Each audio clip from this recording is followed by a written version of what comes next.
In the prison block, the air was heavy, saturated with the smell of bleach, dampness, and hopelessness.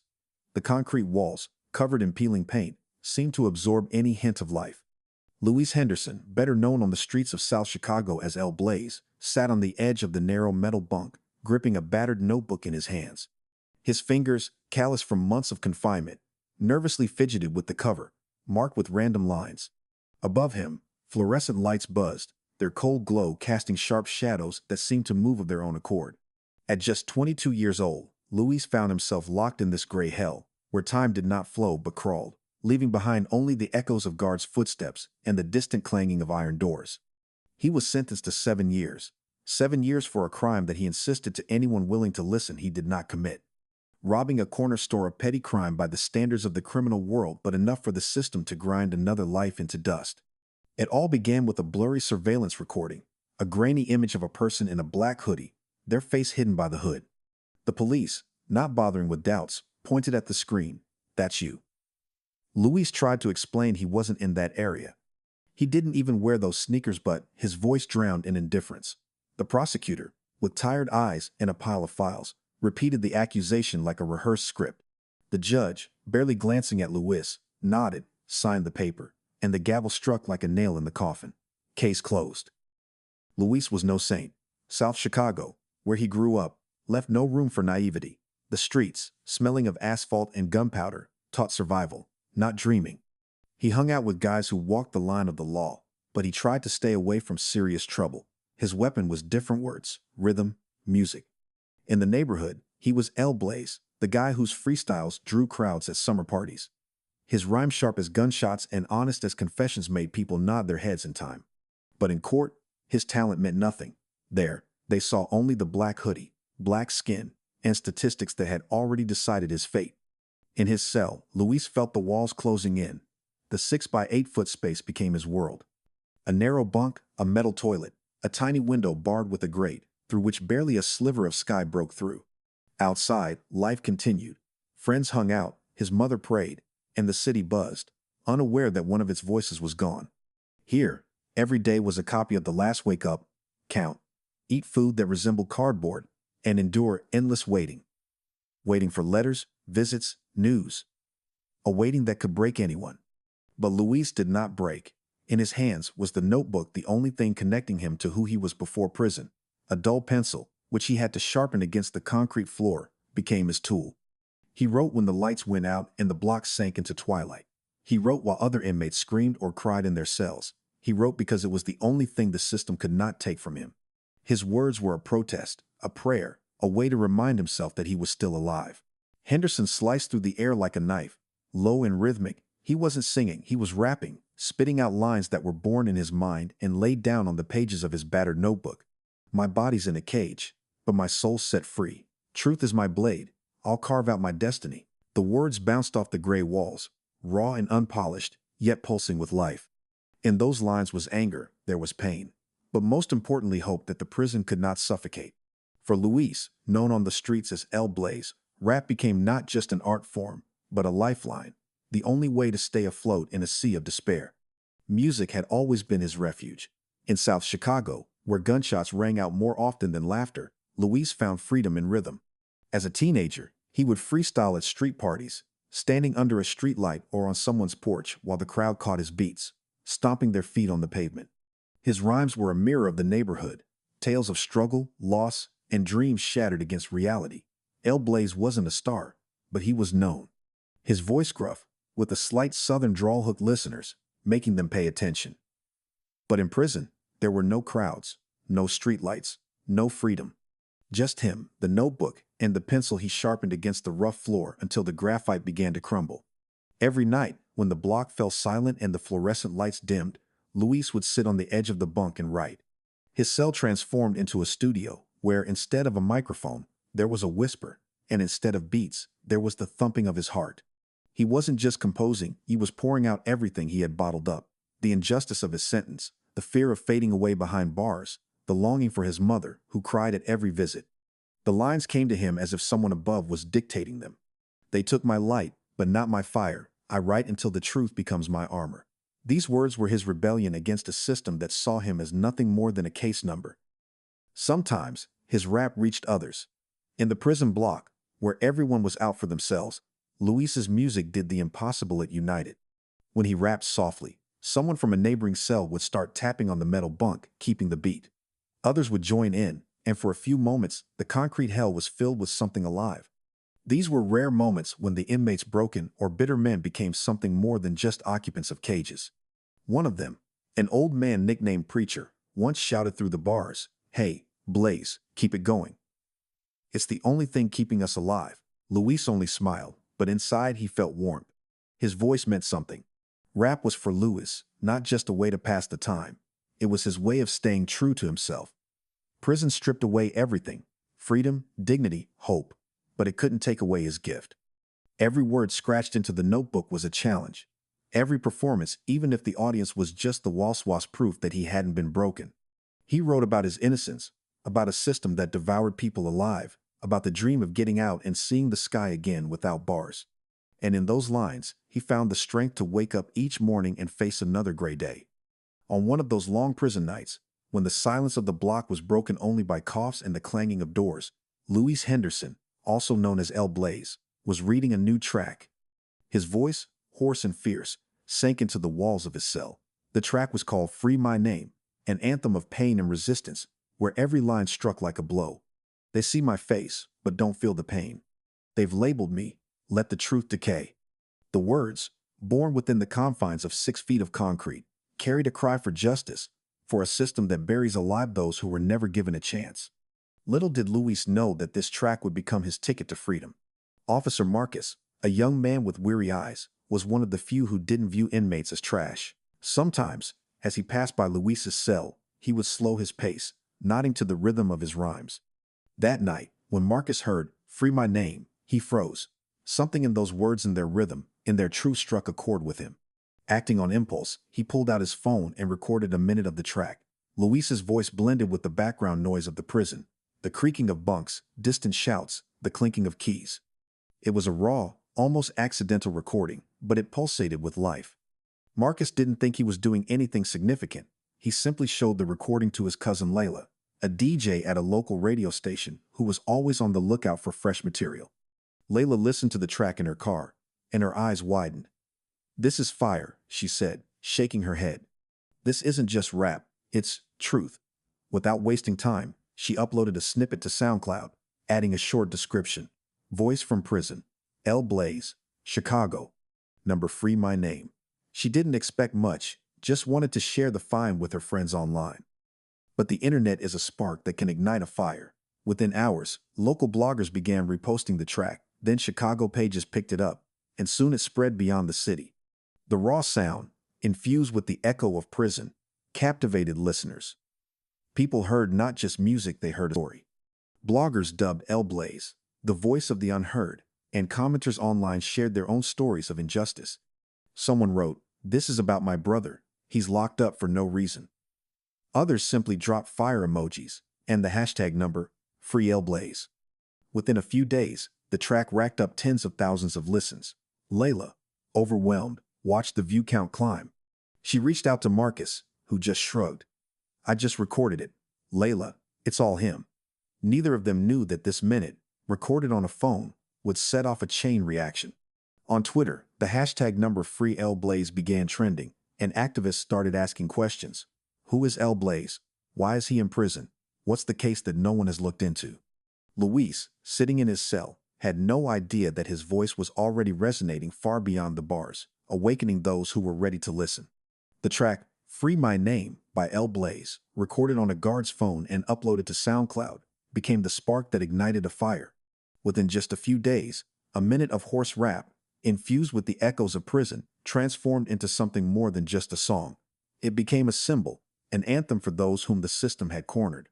The internet picked up the voice of Louis Henderson, and it spread across the globe, from Chicago pages to worldwide trends.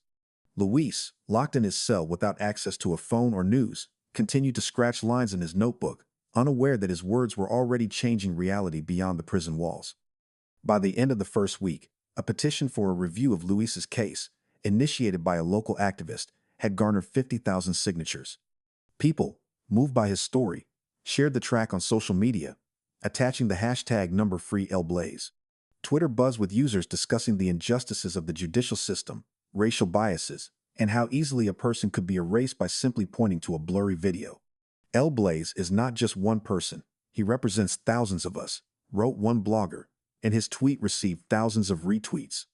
Radio stations, starting with local ones and then going national, began playing snippets discussing on air, who is this guy? And why is he in prison? The track was everywhere at justice reform rallies, in the headphones of teenagers, at club parties where DJs mixed it with contemporary beats. Videos from protests, where crowds chanted Luis's lines, made their way to TikTok and Instagram, racking up millions of views. Free My Name became not just a track, but a slogan uniting people who saw in Luis's story a reflection of their own struggles. Activists held rallies outside the courthouse, holding signs with his name, while students at universities organized discussions about how the system destroys lives. The accidental recording made by Marcus inspired not only listeners but also those who could make a real impact. Journalists began digging into Luis's case, asking uncomfortable questions. Why was the evidence so weak? Why had no one checked the alibi? Articles in local newspapers were picked up by major outlets, and soon Blaze's name appeared in headlines across the country. His story, a young man whose talent was stifled by an unjust sentence, became a symbol of the fight against systemic oppression. People who had never heard of South Chicago now knew who Blaze was. Inside the prison, nothing changed. Louis still sat in his cell, unaware of the noise his voice had generated. Sometimes he noticed guards whispering as they looked at him, or other inmates starting to tap their fingers in time with his rhymes more often. "Hey, Blaze, you some kind of star now?" shouted a cellmate one day, but Luis just brushed it off, thinking it was a joke. His world remained confined within the walls, but outside, that world was bursting at the seams. The movement sparked by a minute of rap was gaining momentum, and it could no longer be stopped. The wave of public resonance sparked by the track, Free My Name, reached those who could not only talk but also take action. Lawyers from the nonprofit organization, Justice for the Innocent, specializing in reviewing questionable convictions, stumbled upon the story of Louis Henderson amidst the uproar surrounding #FreeLBlaze. The viral track and the thousands of voices on social media compelled them to pay attention to a case that might otherwise have remained buried under piles of court documents. They decided to dig deeper, and what they found was exactly what their team specialized in: the truth drowned in the indifference of the system. The team began with the most obvious: the surveillance footage that had become the cornerstone of the prosecution's case. In the grainy video, a figure in a black hoodie, concealing their face, did resemble Louis in height and build. However, the lawyers, accustomed to dissecting cases down to the finest details, noticed inconsistencies that no one had bothered to check. The robber's shoes, worn-out sneakers with a white sole, were different from what Louis wore, as he preferred bright sneakers. The gait also didn't match. The robber moved sharply, with a slight limp, while Louis walked confidently, with a streetwise ease. These details, seemingly trivial, were the first cracks in the case. It only got better. The lawyers requested access to the investigation materials and found photos on Luis's social media taken on the day of the robbery. In the pictures, he was at a friend's birthday party in another part of Chicago, 10 miles away from the store. He was wearing different clothes, and the timestamps of the photos coincided with the time of the crime. Friends in the pictures confirmed Louis was with them all evening, laughing, eating cake, and singing along to an old 90s track. The alibi, which the investigation had never considered, turned out to be solid. A key moment came from the work of a digital forensics expert brought in by the lawyers. He processed the video footage, enhancing the quality as much as technology allowed. On the robber's hand, holding the gun, a scar was visible, a long, uneven mark from the wrist to the elbow. Louis, however, had clean skin on his hands, without a single blemish. This discovery was pivotal. The scar not only excluded Louis as a suspect but also indicated that the police and prosecutor had rushed to conclusions without conducting a basic check. The lawyers compiled a dossier where each inconsistency was documented with surgical precision. They discovered that the initial investigation had been conducted carelessly. The detective in charge of the case was overwhelmed, and Louis's public defender, a woman with chronic bags under her eyes, barely glanced at the materials, limiting herself to a standard speech about a plea deal with the prosecutor. No one asked questions, no one sought the truth. But now, under the pressure of public attention and with new evidence, the case began to crumble. While the lawyers prepared the appeal, Louis in his cell remained unaware of the movement gaining momentum outside. He continued to write rap, pouring out anger and hope into his lines, oblivious to the fact that his voice had already begun to shake the system. Armed with facts and fueled by public interest, the lawyers were getting ready to pull L. Blaze out of the cage where he had spent nearly a year of his life. 8 months after his arrest, Louis Henderson found himself back in the courtroom. But this time, everything was different. Instead of the oppressive silence steeped in indifference, the air was charged with an anticipation that crackled.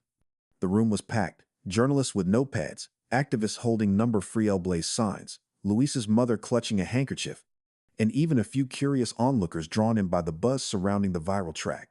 Louis himself, dressed in prison garb, sat up straight, but his shoulders were tense, and his gaze darted between the judge and his new attorney, a woman with a sharp gaze and a stack of documents sent by the organization, Justice for the Innocent. His first defender, a weary woman who barely bothered to read the case, was a thing of the past. Now, Louis was represented by a lawyer whose reputation was built on cases where the truth triumphed over the system. She laid out the evidence with the precision of a chess grandmaster, the grainy video from the surveillance camera, where the scar on the robber's arm excluded Louis, social media photos confirming his alibi, witness testimonies that no one had bothered to interview. Each word was like a blow to the shaky structure of the prosecution's case. The prosecutor, accustomed to easy victories, squirmed in his seat, unable to find counter-arguments. The judge, an elderly man with wrinkles etched by years of rulings, peered over his glasses, studying the documents. The room held its breath as he began to speak. Considering the new evidence and the clear inconsistencies in the initial investigation, the court finds the evidence insufficient to support the charges. The gavel struck the desk, the sound reverberating like a gunshot. Case dismissed. Louis exhaled, his shoulders slumped, and in the back rows, sobs could be heard as mother, unable to hold back her tears, pressed her hands to her face. Activists in the gallery jumped up, shouting words of support. Freedom returned, but it was bittersweet. Louis stepped out of the courthouse into the same world he had left 8 months ago, but it no longer felt the same. Chicago greeted him with a cold wind and gray skies. Old friends had scattered, some moved away, some got into trouble, and some simply vanished. The neighborhood where he had grown up seemed smaller, tighter, angrier. The streets, once full of life, now reminded him of how easily they could swallow a person whole. In those first days, Louis felt like a stranger, like the time spent behind bars had carved him out of the very fabric of the city. Yet in this new reality, Louis had something he hadn't had before: his voice. The track, Free My Name, hadn't just pulled him out of prison, it had given him purpose. As he tried to find his place, letters and messages from strangers poured in by the dozens, people thanking him for his music, sharing their stories, urging him not to stop. Louis realized that his rap was not just words, it was a weapon capable of breaking down walls. And while freedom had restored his life, it also placed a responsibility on him to be more than just L. Blaze from South Chicago. Freedom returned to Louis Henderson, known as L. Blaze, giving him back his life, but it did not restore the world he once knew. Stepping out of prison, he faced a city that had changed her. Perhaps it was he who had become different. Chicago, with its buzzing streets and neon signs, felt both familiar and foreign. Friends he once hung out with had dissolved into a new reality. Some had moved away, some had gotten into trouble, and some simply didn't want to remember the past. The home where his mother lived still stood on the corner of the old neighborhood, but even it looked worn, as if time had washed away its colors. Louis had to relearn how to live, but now he had a purpose forged in his cell: his music. The track, Free My Name, which had accidentally gone viral, opened doors for Louis that he had never dared to dream of. Producers called him, offering contracts, inviting him for interviews. Record labels saw in him not just talent, but a story to sell, a rapper who broke free from prison through his voice. But Louis wasn't chasing fame. He understood the value of freedom and didn't want his music to become just a commodity. Instead, he chose a different path, using his gift to give a voice to those still locked away, just as he once was. Louis began performing at youth shelters and charity concerts. His early performances were modest, small venues, creaky chairs, teenagers with skeptical looks. But once he took the microphone and started to rap, the room came alive. His rhymes, still carrying the grit of prison walls, struck straight to the heart. I spoke through the bars, now I'm breaking chains. My voice is power, you can't break me. These lines, written in freedom, became his manifesto. After performances, he stayed to talk with the kids, sharing his story, showing them that even from the darkest pit, one can rise. He also collaborated with organizations like Justice for the Innocent, helping to raise funds for legal assistance for those who had fallen victim to judicial errors. Louis organized concerts where a portion of the proceeds went to rehabilitation programs for former inmates and courses for teens from underprivileged neighborhoods. He saw himself in those kids, a boy who could easily get lost if not for music. "I don't want them to follow in my footsteps," he said in one of the rare interviews. "Let their voices be heard before they're locked away." Under the blinding spotlights of a packed South Chicago gymnasium, Louis Henderson aka El Blaze gripped the mic, his knuckles white. The crowd pulsed like a living thing, teens in neon sneakers, weary-eyed adults, all moving as one to his beat. When he launched into "Free My Name," the room erupted. Words born in a cramped cell now soared as an anthem, bouncing off the rafters into the night. Behind him, the massive screen flashed faces, those still caged, waiting for justice, their names and stories he'd sworn never to forget. This wasn't just a concert. It was the moment Louis understood who he'd become. Not just a rapper from the South Side, not just a wrongfully convicted kid. He was a voice loud enough to shatter walls, piercing the silence that swallowed thousands like him. His music, once a prison survival tactic, had become a movement. The crowd didn't just sing his lyrics, they felt them like their own battles. Heat swelled in Louis' chest as he scanned the room. Front row, his beaming mother, Marcus, the guard whose leaked recording changed everything. Layla, Marcus's cousin, who'd first dropped his track online. Strangers, two activists, lawyers, fans clutching number free El Blaze signs. Even though he was free, the hashtag had outgrown him. It was now a rallying cry for anyone fighting the system. On stage, Louis was alive. His voice, once stifled by concrete, now boomed through speakers, raw with stories of pain, hope, and a system that breaks bodies but not spirits. Spoke through bars, "Now I'm snapping chains." He roared, and the crowd echoed, owning the words. After the show, he stayed shaking hands, hearing stories, hugging those who saw not a star but proof that rising was possible. Louis scanned the crowd, warmth swelling in his chest. There they were, his day ones, his mother glowing with pride in the front row. Marcus, the correctional officer whose leaked recording changed everything. Layla, Marcus's cousin who first uploaded his track online. And strangers too, activists, lawyers, fans whose lives his story had touched. They held number free El Blaze signs, even though he was free now. The hashtag had transcended his freedom. It had become a battle cry for everyone fighting for justice. On stage, Louis felt truly alive for the first time. His voice, once muffled by concrete walls, now blasted through speakers to every corner of the venue. He rapped about pain, hope, and how the system could break bodies but never spirits. "I spoke through bars. Now I'm breaking chains." He shouted, and the crowd roared the words back like they were their own. After the show, he stayed, shaking hands, listening to stories, hugging those who saw him not as a celebrity but as living proof that redemption was possible. El Blaze didn't stop at that one concert. He kept writing, performing, organizing. His music became a bridge between those trapped in the system and those outside it. He worked with innocence projects to free the wrongfully convicted, mentored at-risk youth, and performed for those still believing in change. His voice, born in a prison cell, had grown too powerful to silence. Whether on stage, in the studio, or walking Chicago's streets, Louis Henderson carried one truth. As long as he kept speaking, the silence would never win.